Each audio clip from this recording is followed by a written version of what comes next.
नमस्कार.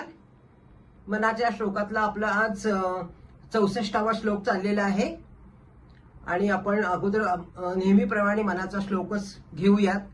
श्लोक घेऊ पहिल्यांदी. अति मूढत्या दृढ बुद्धी असेना, अति कामत्या रामचित्ती वसेना, अति लोभत्या क्षोभ होईल जाणा, अति विषयी सर्वदा दैत्यवाणा. जय जय रघुवीर समर्थ. समर्थांनी आपल्याला या श्लोकामध्ये 4 वेळाला अति शब्द आलेला आहे. बघा, प्रत्येक ओळीत अति शब्द आलेला आहे. कोणती गोष्ट अति कशी नसावी हे त्यांनी पटवून दिलेलं आहे. म्हणजे शेवटी स्थिर बुद्धी मागच्या वेळेला जी सांगितली त्याचाच पुढचा हा भाग आहे. आणि म्हणून माणसाने वागताना किंवा परमार्थात आपली श्रद्धा दृढ करताना काय काय गोष्टी लक्षात ठेवल्या पाहिजेत.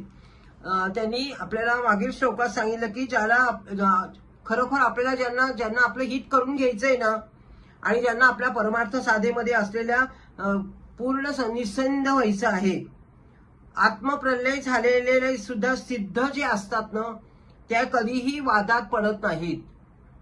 आपल्याला काय साध्य करून घ्यायचं आहे, आपलं स्वकल्याण आपल्याला कशात आहे, कोणत्या मार्गामध्ये आपल्याला कोणकोणती माणसं भेटतील, आणि म्हणून आपल्याला स्वतःचं स्वहित कळलं पाहिजे. आणि म्हणून जे ना कळत नाही ना, ते घोर अज्ञानामुळे परमार्थापासून परागमुख होतात. आणि म्हणून ते त्यांना समर्थ बद्ध म्हणतात. बद्धाची लक्षणं आहेत पहा दासबोधामध्ये.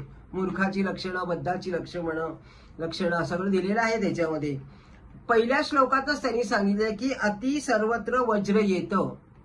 म्हणजे कुठली गोष्ट अति नकोय, अति तेथे माती.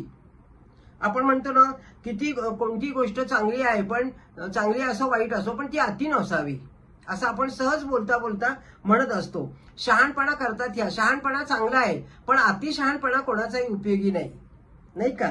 यालाच बद्ध म्हणतात.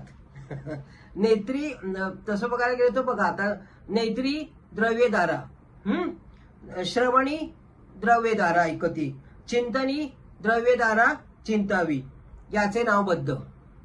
समर्थांनी स्पष्ट सांगितलेलं आहे. कधी गेलं तरी कुठे ऐकताना तेच, बोलताना तेच, चिंतन करताना